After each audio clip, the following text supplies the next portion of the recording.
Welcome to the Economic Development Digital and Partnership Room. I'm joined here today by a number of my colleagues that will be able to answer some of the questions in more detail, and I'd like to introduce a few folks to you right now. You've met George Zagaric, our President and CEO. I also have Michael Wolf, who's here with our Innovation and Economic Development and Prosperity Group, and Vance Lockton, who is our Manager of Digital Governance. So we are going to start off with a bit of a deep dive in our economic development components of the evaluation. And then we'll talk a bit about the enabling of responsible digital environment proposals that were contained within the MIDP. And then we'll talk about the partnership considerations and some of the outcomes we had as part of the evaluation there. So as part of the RFP process, we were really looking at how we could address the key urban challenge around economic development and social benefit through our projects and help to have Canadian companies have an opportunity to have a project like Quayside as a first customer to really help overcome the barrier of going to scale. Toronto has a very robust technology ecosystem, and we were looking for a way of leveraging this project to give them an opportunity to really shine on the global stage and be able to take their products and grow internationally. So when we looked at the years before Quayside, we actually had a very strong, what we called our Intelligent Communities program. If any of you are familiar with that, that really focused on creating the enabling conditions around innovation, including a very strong broadband network that connects every residential unit, including our affordable housing units. We have also intentionally created a cluster of companies and attracted those down to the waterfront and institutions. So we have OCAD, George Brown College, the University of Toronto. Mars is coming down to the waterfront. Artscape has a strong presence, but really focused on the sort of creative industries. So the next step was really looking at how we could use Quayside to vault that even further. Overall, if we look back at some of the feedback that we've had to date on these three topic areas, though, there's been a mix of support and considerations that people have asked us to look at. So in terms of the opportunity for local companies to be able to interact with this project, there's generally been a lot of support for how a project like Quayside could be leveraged. Jobs and the growth of jobs in these areas, a very strong opportunity there. Again, the East Bayfront Precinct Plan had a call for 8,000 new jobs into the area. And then the community benefits program that we had called the Waterfront Toronto Employment Initiative, which still goes strong, looking at how we could bolster that through something like the Sidewalk Works program. From the considerations perspective, there was strong concerns early on about the digital governance elements of this proposal, and there was a strong desire that Waterfront Toronto and the governments lead all privacy and digital governance matters. There were concerns about how Canadian companies could be protected from an intellectual property perspective and be able to have the freedom to operate in their dealings with Sidewalk Labs.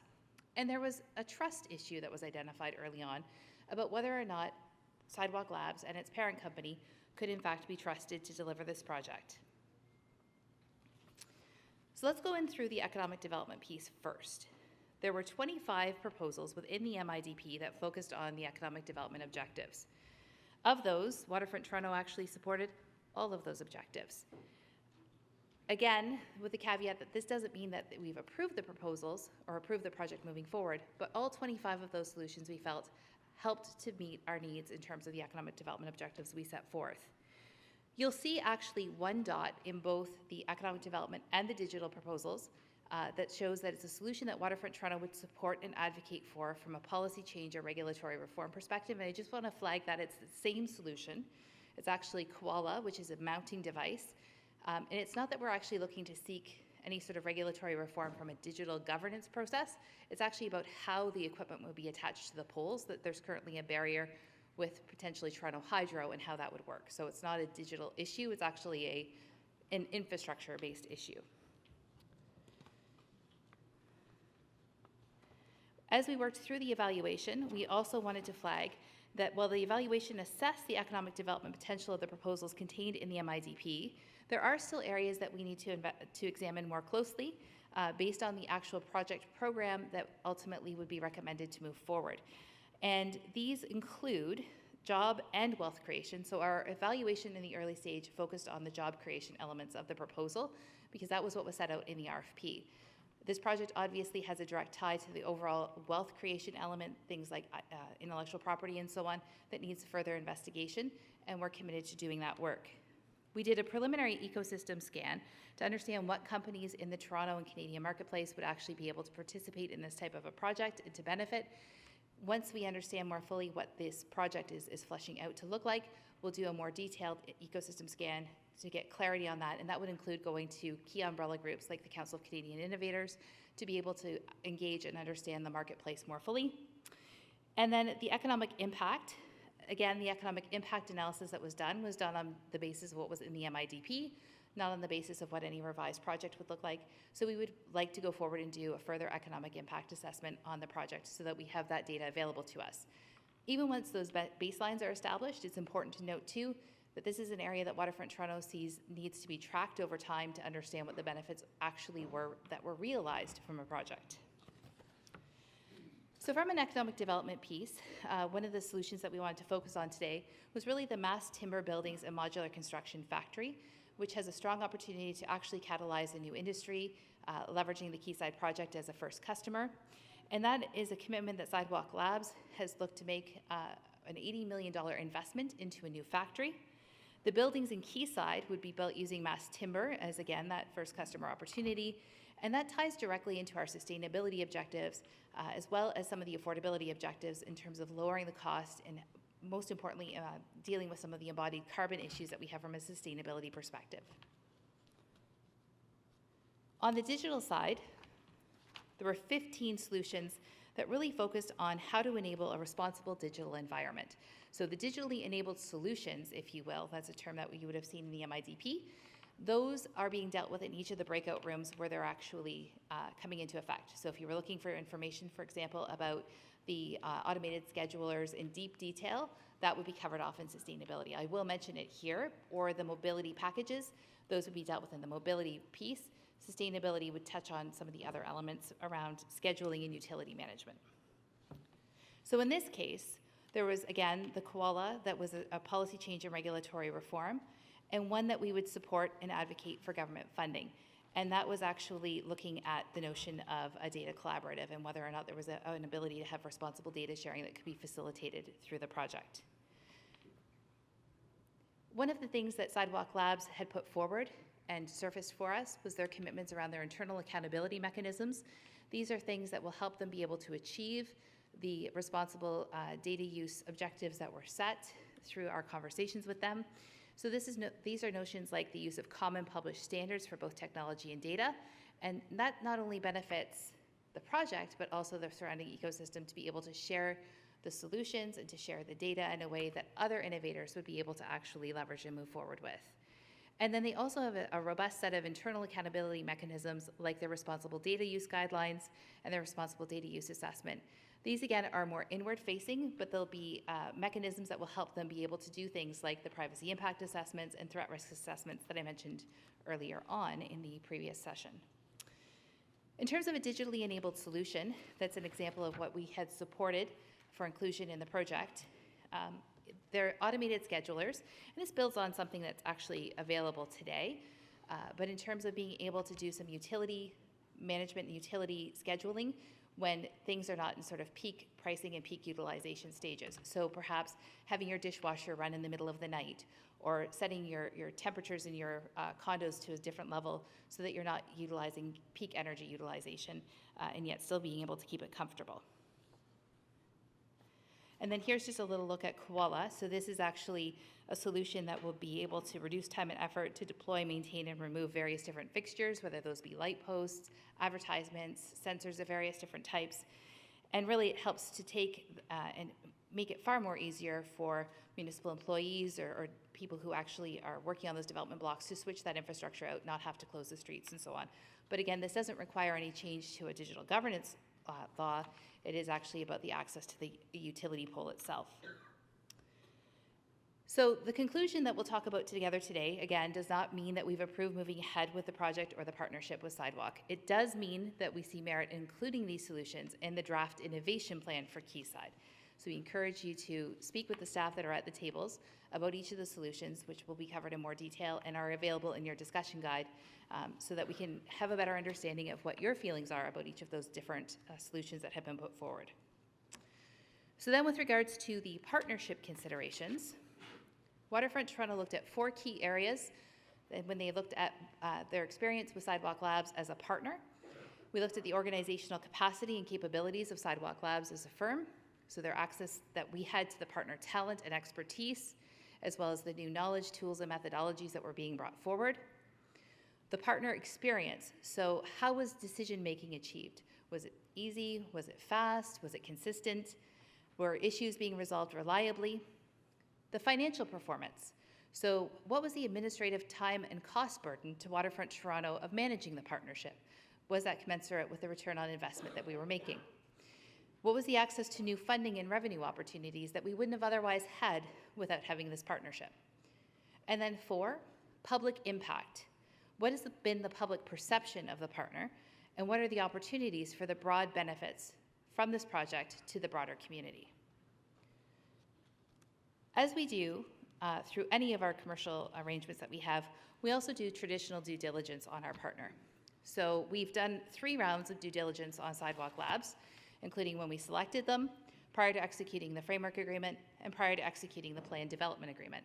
And these more in a formal, legal, structural way look at things like the team composition and organizational capacity, their corporate structure, their financial capacity, and any existing litigation or claims against them as a company. If we move forward to an implementation project, before we sign any implementation agreements, a further round of due diligence would be done on all of these issues as well.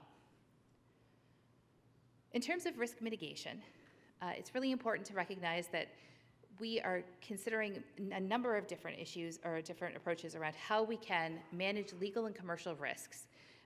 So things like, for instance, how we define and share liability on the project so that the public sector interest and the public interest is being protected. So clear definition of roles, responsibilities, accountabilities, risk transfer, managing the performance or shortfall for default, so things like our audit rights, financial and technical, and backstopping contractual requirements. So having financial security, having the ability to step in if something isn't working correctly and so on, to make sure that there's an ability to revert to a different system. Additional risk mitigation measures might actually be recommended as a result of the preliminary human rights impact assessment that's being conducted. And that, I just want to point out, is actually the result of some of the concerns that we heard in the earlier rounds of public consultation. So we added this extra evaluation component to the process to help inform whether or not we should move forward and whether or not we have the right risk mitigations in place to manage those concerns as well. Before we start the conversations around the table, I do want to recap a little bit about where we are today on digital in terms of the commitments that were landed on the threshold issues letters that were exchanged on October the 31st, just to level set the conversation. So Sidewalk Labs has agreed to comply with all existing and future legislation, regulations, and policy frameworks, as well as our digital principles, which you'll see to the right, as well as our emerging intelligent community guidelines. They have committed that personal data will be stored in Canada, digitally enabled solutions will not impede fundamental freedoms, and where possible will foster accessibility, public engagement, and participation in Quayside. Waterfront Toronto will serve as the project lead and interface with governments on all digital governance and privacy-related matters. There will be further public consultation on digital solutions with an emphasis on ensuring engagement with groups most impacted by a proposed technology. And digital proposals may be required to go through a public meeting process and approval by governments, depending on the nature of what that proposal is. And I want to draw attention to just a few key things in our digital principles. So we've always been focused on digital inclusion, and our principles reinforce that and the fact that everyone will have the opportunity to have access to and benefit equally from digital solutions. Digital solutions must be open, ethical, and resilient. You need to understand how your data is being collected and used and stored, and there will be accountability for the partner on any of those measures. We've also included a provision around strong privacy protections, and that includes de-identification of personal data at source if it's collected for the project. And then the data and systems will remain under local control and be subject to applicable laws. From an intellectual property perspective, there were 3 commitments that we actually addressed through the October 31st materials as well. One was a commitment to a global patent pledge, which will allow Canadian innovators to have the right to use Sidewalk Labs' Canadian and foreign patents and have no fear of patent assertion against them. a revenue share on the products and services that will actually recognize the contribution of the public sector based on the different products that will be deployed in Quayside as a test bed. And we've confirmed Waterfront Toronto's licensing rights to site-specific IP developed thus far. I also wanted to take a note and take a moment and just articulate Waterfront Toronto's commitments to the ecosystem in terms of how we can make sure that companies have the freedom to operate so they can continue to grow and prosper. So I've mentioned the Global Patent Pledge, and one of the things that we'll be focusing on are strong non-assert provisions to clear the way for Canadian companies to scale and compete globally, a respect for the sovereignty of Canadian companies and with fair and transparent procurement processes so they can work with other companies and other customers, and then also we are committed to working with governments, stakeholders, and standard-setting bodies on data and IP-related issues so that we can benefit from a broader group of knowledge and also share our lessons learned. So with that, I will send it back to Nicole to guide us through this process. Thank you.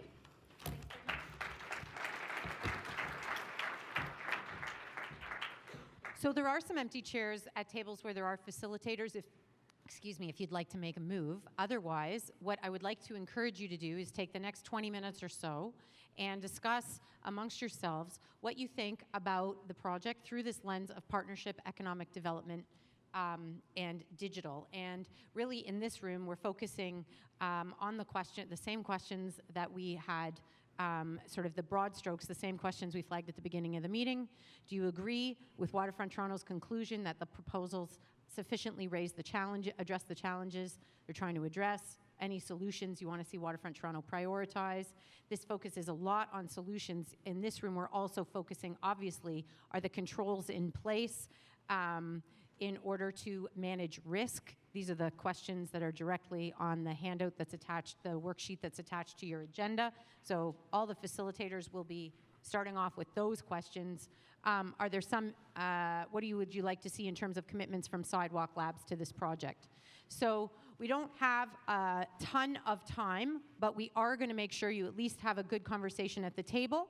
And if you don't have a facilitator, I'm going to be making my way around and trying to provide some touch points there. And if you're a Waterfront Toronto staff person available to answer a question, then if you have a question, stick your hand straight up and I'll make sure I get somebody to you. Okay? Over to you for about 20 minutes.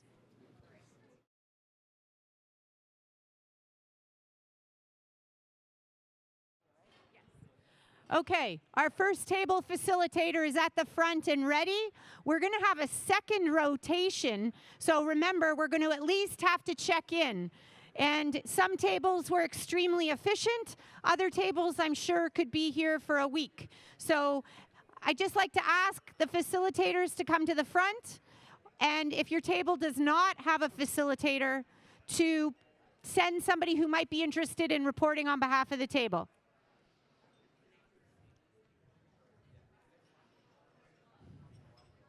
All right.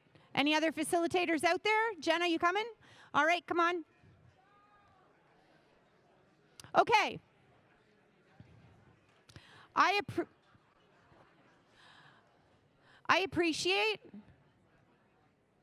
that there is a lot to discuss here, so I'm just going to ask you to wrap up your discussion.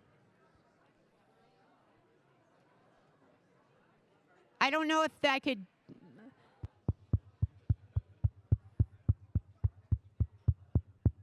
do some other type of noise.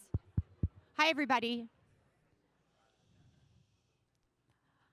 What I would like to do, we don't need a big lineup, but we're going to pass the mic. This is great. All these facilitators were out there. We could have had more. We have them in the other rooms.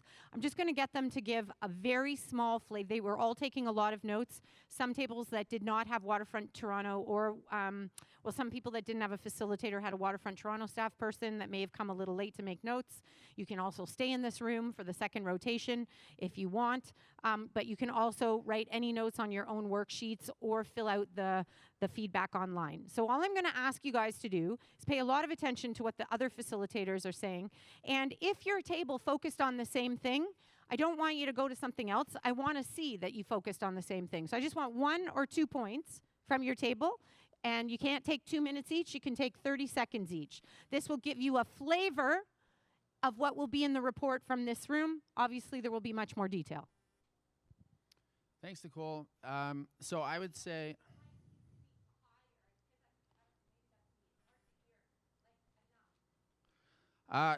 very quickly, I think the highlight from our table was a sense that there's sort of too much information, and it's tough to sort of understand the big picture.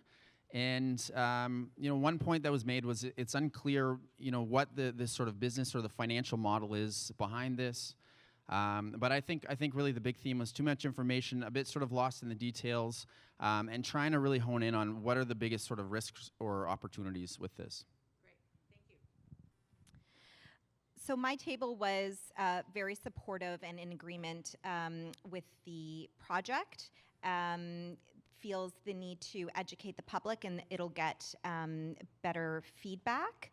And there was a concern that because of some of the mechanized methods that are proposed in the projects, that workers could lose their jobs. And so what are the mitigation factors for that? So our table had a couple main points to raise. One was in terms of the civic data trust, wanting greater choice and greater control over where your individual data is going, where that's being managed and who it's being held by. And the second was really excited about the different economic developments and economic opportunities, but making sure that Canadian businesses and a diverse set of Canadian businesses are prioritized and having access to those.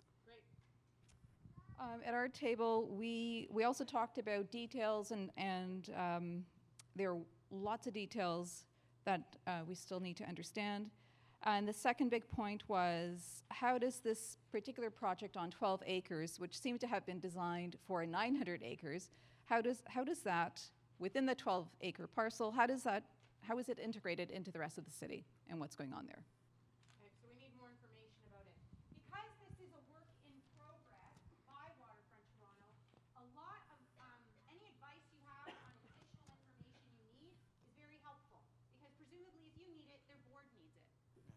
So my table also had somewhat similar concerns that were raised, but one that sort of stood out was that a few people from my table were concerned about like Google and Alphabet's sort of track record with lawsuits and how that'll translate over with Sidewalk Labs. So understanding the overall trust, like how sort of we can trust the company. So my table was supportive of the solutions proposed and everything that's been done to date. They're also pro-development. Things that stuck out for them were the idea of timber buildings. They were very supportive of that, and they think that the property is something that could be a trendsetter for the industry around the world. They are also supportive of looking at things that are related to economic development opportunities for the city as well.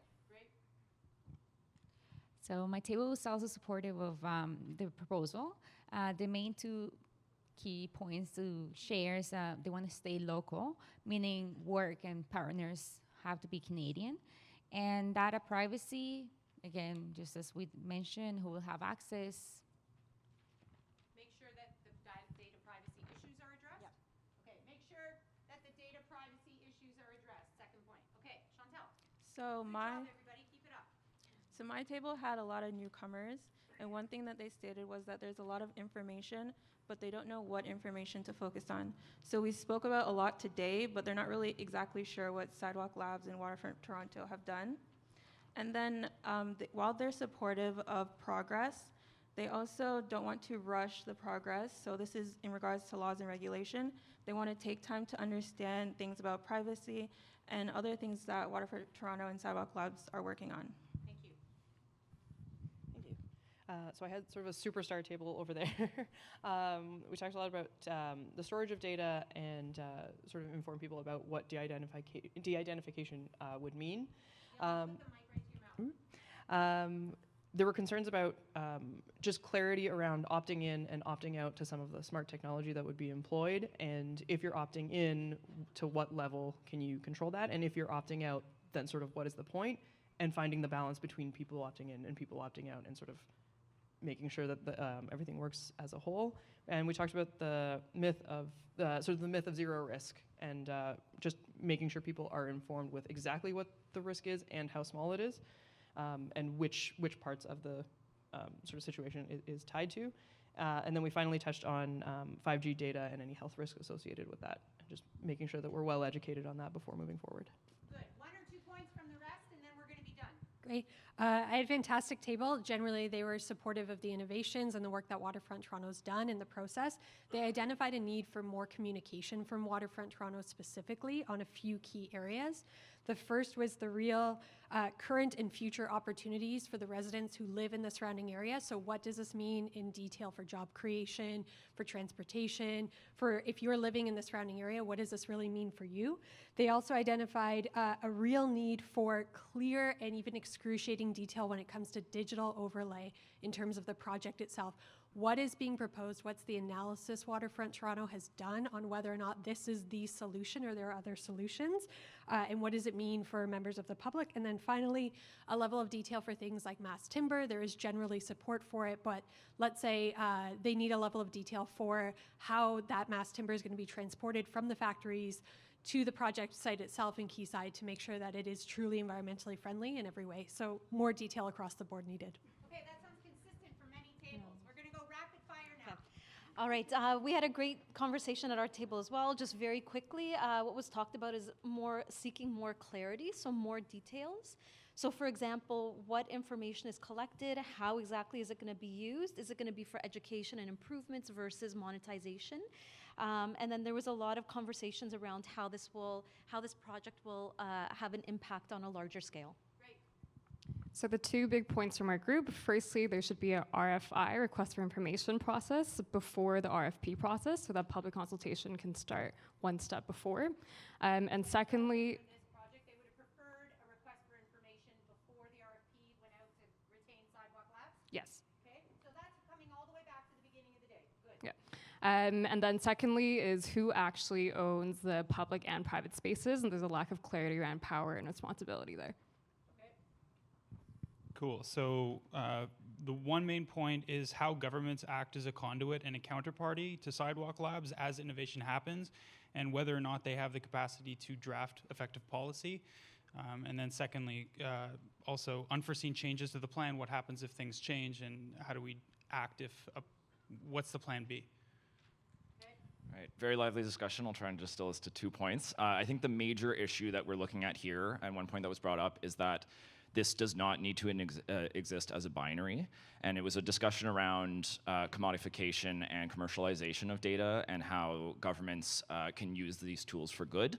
And just to ensure that these things are in place, there was concern that this process has been vague with the actual, if Waterfront Toronto is staying within the realms of governance and whatever, what those look like. And then some of the proposed solutions would be to really just scale it back, start small, make it testable, and make it iterative as we test out different solutions, have public consultation for each single piece of that as it goes along. Great. Our group talked again about the data hub, but we're looking at what kind of data will be available for use by Canadian companies so that they can continue to innovate and develop products. So will there be an open data platform? Does it connect to the city's platform? How does that work? But also, will there be any sort of opportunity for people to monetize the use of their own data on a personal level? There's some projects in the US that are allowing that to happen. And sort of what's the ability to choose where and when and how your data is being collected, and whether or not you want to sort of opt out of the personal data collection side of it altogether. And the other point was around wanting clarity around the value proposition of what's being proposed and the potential gains that Sidewalk Labs can realize in the future with product development. And then sort of what's the give and take between what the city will gain for this type of development to start to weigh those options. Like, is what you're being presented with a good, value for investment versus what the company will potentially gain in the long term? Okay, do you want to report 1 or 2 points, Andrew? Quick as I can. Hi, I'm with Waterfront Toronto, just for clarity, but I got drafted to take notes at this table. A couple of points that came up were that this was a chance to take some of the principles and see what tech can do. Questions around whether there are commercial interests that are in conflict. There was also a point raised that nobody is saying that Sidewalk Labs or Google is evil. That's definitely not said. But there are lots of ways to sandbox some of the ideas here, lots of ways to look at the opportunities that are here that are good, but it's being presented as a binary choice right now. Then there was also priority question around what kind of consultation there'll be as we move to implementation, and I hope that there'll be further consultation as we prioritize which solutions get put out first. And then in terms of evaluating and reporting on things, there was a point raised about making sure that we do something that's both simple and has impact, because evaluating data can get quite big quite quickly. The last point I'm going to raise is that on the solutions themselves, there was a question raised as a suggestion that rather than one long list of solutions, having a split between the sort of tech-focused solutions and ones that are more policy commitments. Okay.